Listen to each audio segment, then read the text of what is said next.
znači veruješ u vaskrsenje, veruješ u sudnji dan, tako? Tako je. Tako je, brate. Sad zamisli kada napustimo ovaj svet i stanemo na sudnji dan, dođemo pred Gospodara nebesa i zemlje, pred Stvoritelja naša. I on se tebi obrati. S kim ćeš ti razgovarati? S kojim entitetom? Sa Ocem, sa Sinom ili sa Svetim Duhom? Sviđa mi se tako taj kontranapad. Stvarno neću da te napadam, nego hoću da razumem kako ti koncipiraš to trojstvo. Vidi ovako, mislim da ne postoji čovjek koji je ikad shvatio trojstvo u potpunosti. Nema takvog čovjeka. Onaj ko to kaže, verovatno je poludeo. Ne može se, neke stvari o Bogu mi ne možemo shvatiti. Znači, kao što ste vi sad, ovih sat vremena otprilike pričali o tome šta se prihvata u Kuranu, šta se prihvata u Islamu, šta možete saznati o Allahu. Tako i mi u našoj Bibliji, koju i vi poznajete, vas trojica, a verujem vas četvorica. Ako ja čitam nešto o Bogu, da li ja mogu sve to da shvatim? Pazi, Bog, da li neki čovjek može potpunosti opisati Boga? Ne može. Da li ja mogu potpunosti da shvatim trojstvo? Ne mogu. Da li mogu da verujem, samo malo još, da li mogu da prihvatim ako to tako piše? Možda ta reč nije koncipirana, nije sastavljena u Bibliji, ne mogu da je nađem, ali ja čitajući Bibliju, ja čitam nešto između redova, što mislim da u Islamu nema, bar koliko sam čitao u Kuranu, onako dosta su direktne objave, ne čitate toliko između redova, možda grešim, ali u Bibliji ima jako toga puno. I neke stvari koje nisu tako definisane, to ne znači da ih ja ne vidim i da ih nema u Bibliji. Tako i sa trojstvom. Samo još ovo, s kim ću ja da razgovaram u raju sa Bogom? To je to. Da li je to Otac, Sin ili Duh? Zar je bitno? Dobro.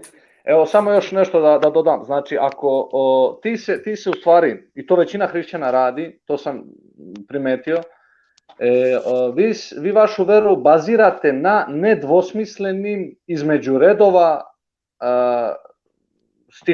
stihovima, znači stihovima koji su nedvosmisleni, koji mogu da se tumače i ovako i onako, to su neki zaključci između redova, a Biblija je prepuna eksplicitnih, direktnih stihova koji jasno opisuju ko je Bog, kakav je Bog, da li je on ovakav ili onakav, znači prepuna. Da li je čovjek uopšte? Znaš šta hoću da ti kažem, brate, moraš da razumeš kada analiziraš jednu knjigu ili jednu temu, ne možeš dati prednost između redova i ne možeš dati prednost dvosmislenom stihu ili nekom objašnjenju koje može i ne mora da znači nad onom što je 100% eksplicitno i striktno.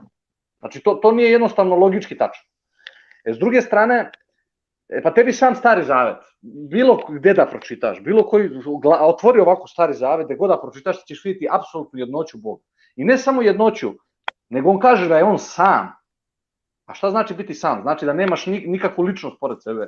A to ti možeš naći u Nemija, knjiga proroka Nemije, 9. poglavlje, 6. stih, gde Nemija kaže: ti si sam Gospod, ti si stvorio nebo nad nebesima i svu vojsku njihovu, zemlju i sve što na njoj, more i sve što njima, i sve to tebe obožava i tebi se klanja.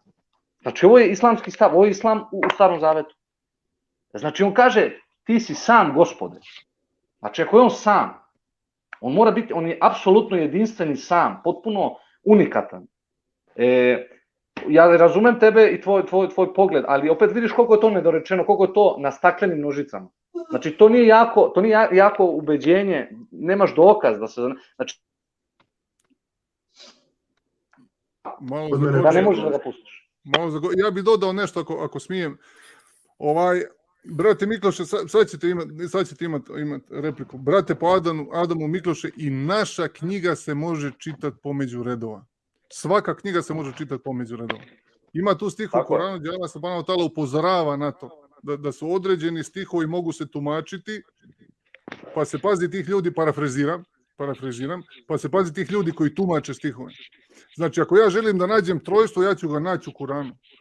Ako ja tražim nešto, sa svojom predispozicijom, stavim recimo zelene Ray-Ban naočare, ja ću sve zeleno da vidim. Znači, to je jedan problem pogleda kad se unaprijed nešto želi vidjeti. To ćeš vidjeti. Brate, u Kuranu ćeš naći, znači, 171. ajet sure Nisa, znači, koji jasno govori o trojstvu. I to je jedino gdje je spomenuto trojstvo. U Bibliji nigdje nije spomenuto trojstvo, jedino u Kur'anu spomenuto trojstvo. I gdje Allah kaže intehu, Allah kaže intehu hajrun lekum, ostavite, bolje vam je. Znači, Allah je samo jedan, Bog jedan, znači prestanite, bolje vam je. I ova stvar, sva ova stvar, Mikloše, ako bi ja mogu da se nadovežem, znaš, brate, druže, prijatelju, možemo i brate u čovečanstvu. Svi smo mi od Adema, ali tako, od Adama. Od Eve, svi smo mi od jednog čovjeka i od jedne žene, tako da tu smo braći u čovečanstvu. Nismo braći u veri, ali smo braći u čovečanstvu. Znači, sama stvar kad ti kažeš, ja znam, ja sam čitao samu Majku Terezu pisma, davno sam čitao u novinama gdje je slala papi tada i kazala mu, ja ne razumem trojstvo, znači gubim veru, često se gubim, znači čas verujem, čas ne verujem i to je normalno. I kaže, ja ne shvatam trojstvo. I šta je papa odgovara? Odgovara, kaže, kod svakoga isto tako.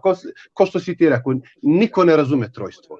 Znači, niko ne shvata trojstvo, niti može da ti objasni trojstvo. Baš je odlično pitanje koje te pitao brat Aris, jeste na sudnjem danu, ili ko ti uzima dušu, ili ko će te baciti u pakao ili u raj, ako veruješ u pakao i raj, a moraš da veruješ u pakao i raj, jer je on isto spomenut u Starom i Novom Zavetu. Sad, kakav je to Bog ako ti ne znaš ko ti je Bog, ako ti ne znaš kakav je Bog, ako ti nije jasan Bog, kako možeš da veruješ u Boga? I to nije ni čudo što su većina ljudi i ostavili i napustili svoju veru. Znači, kogod nije spoznao Boga, on ostavlja veru. I zato je, nažalost, danas većinom ljudi i ateista i sekularista samo zato što nisu spoznali Boga i ne znaju za Boga. Onaj ko spozna Boga, on ga obožava i on veruje njega. Sad, samo to pitanje trojstva niko ne može da ti objasni. Ja bi se tu zapitao kako onda da verujem u nekoga koga ne mogu da shvatim, koji mi je nejasan, koji je nepoznat. A ko što kaže brat Aris, na 1000 dokaza postoji u Starom Zavetu i u Novom Zavetu, gdje je Bog samo jedan i gdje je čist i jasan monoteizam. I isto tako i Islam.